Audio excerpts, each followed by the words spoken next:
नीतीश कुमार ने लालू यादव का उड़ाया मजाक तो बेटी रोहिणी आचार्य ने नीतीश कुमार को सबक सिखा दिया और नीतीश कुमार के हर एक मजाक का पलटवार करते हुए जवाब दे दिया। रोहिणी आचार्य ने कहा कि नीतीश कुमार की मानसिक स्थिति अब हिल गई है। नीतीश कुमार को अब समझ में नहीं आ रहा है कि कब क्या कैसे बोलना चाहिए। नीतीश कुमार के अंदर अब बेचैनी की आत्मा घुस गई है, इसीलिए नीतीश कुमार अब पगला गए हैं। उन्हें समझ में नहीं आ रहा है कि क्या बोले और क्या ना बोले। क्या है पूरी खबर और क्या है पूरा विवाद जिसकी वजह से रोहिणी आचार्य ने नीतीश कुमार को पागल बता दिया। सब कुछ आगे हम आपको विस्तार से बताएंगे, लेकिन उससे पहले मेरा परिचय जान लीजिए। मेरा नाम विष्णु है और आप देख रहे हैं जनता जंक्शन। आपको हम बता दें कि नीतीश कुमार कुछ दिन पहले खगड़िया में आयोजित कार्यकर्ता संवाद कार्यक्रम में पहुंचे हुए थे, जहां पर वो अपने कार्यकर्ताओं को संबोधित करते हुए यह बात कहते हैं कि लालू यादव यानी कि ससुरा जब ही हट गया तब अपनी पत्नी को सीएम बना दिया। और यह बात सीधी तौर पर लालू यादव को लेकर थी। इसके साथ ही आपको बता दें कि नीतीश कुमार ने बाकायदा लालू यादव की फजीहत करते हुए कहा कि इनके दौर में बेरोजगारी और पलायन चरम पर था, क्योंकि रोजगार था ही नहीं, इसीलिए लोगों को बाहर कमाने के लिए जाना पड़ता था।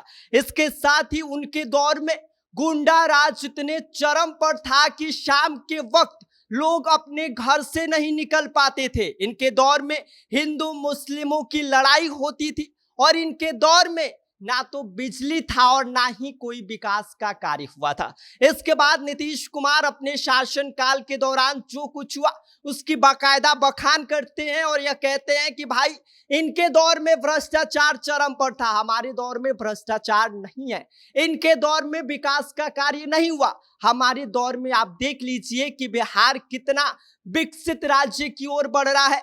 आगे यह कहते हैं कि भाई इनके दौर में पलायन और बेरोजगारी थी, हमारे दौर में इस समय रोजगार लोगों को मिल रहा है। इसके साथ ही आगे इन्होंने कहा कि इनके दौर में गुंडा राज का बोलबाला था और हमारे दौर में यह कहीं दिखाई नहीं देते हैं।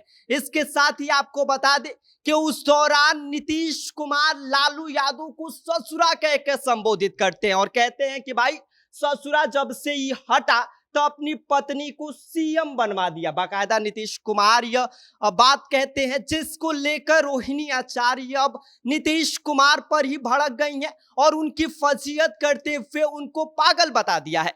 और साथ ही बाकायदा इसको लेकर एक फेसबुक पोस्ट शेयर की है, जिसमें वो लिखती हैं कि दिमागी तौर पर पूरी तरह से विकसित हो चुके व्यक्ति की जुबान गंदी होना स्वाभाविक सी बात है। यह बात है नीतीश कुमार के लिए। यह पोस्ट भी उन्होंने उस दौरान शेयर किया है और आगे लिखती है कि पागलों को सड़क गली गाली गलौज करते आमूमन देखा जाता है।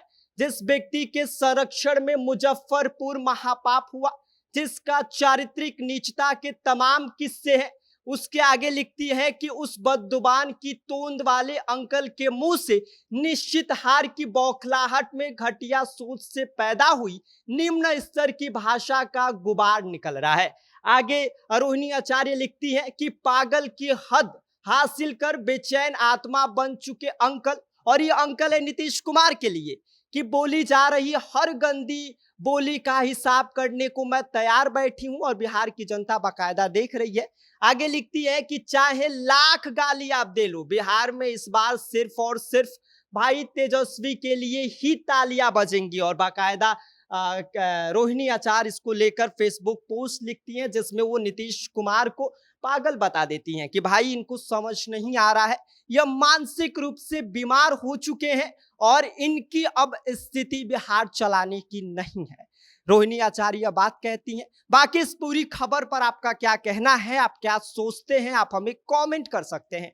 आप देख रहे हैं जनता जंक्शन, मेरा नाम विष्णु है।